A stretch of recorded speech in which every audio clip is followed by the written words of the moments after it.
មកខាងស្រេចពេលហើយជួ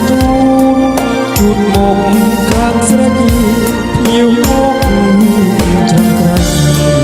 ចូលរួមអបអូនប្រុសអ្នករាសងហាគ្មានពី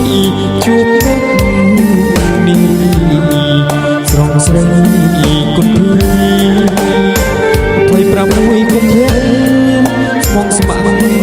គ្នា26គុំភៈស្មងស្មាក់នឹងគ្នាតាពីភ្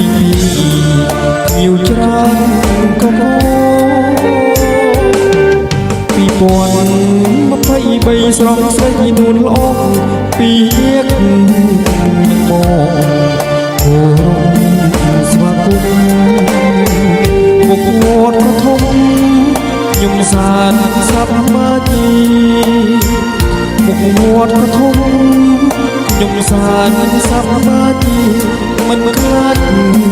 ចំណាយមួយជាតិកាបរសៀលថ្ងៃนุ่งព្រុងតែភ្ញៀវមកស្រងស្រាជីភ្នំស្វាគមន៍សាទរលើដងផ្លូវទៅអើយសប្មាជីនៅលើដងផ្លូវទៅអើយសប្មាជីគ្មានចិត្តមិនណាទីសប្មាជីដល់ចប់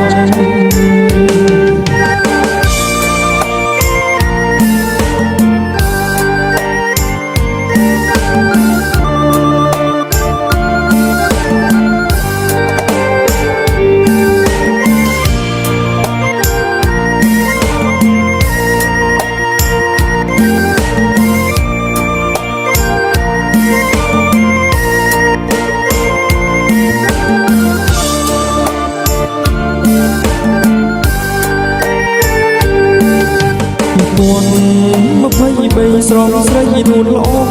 ពីមកគោរពស្វាគមន៍មុខវត្តធំខ្ញុំសានសប្មាជីមុខវត្តធំ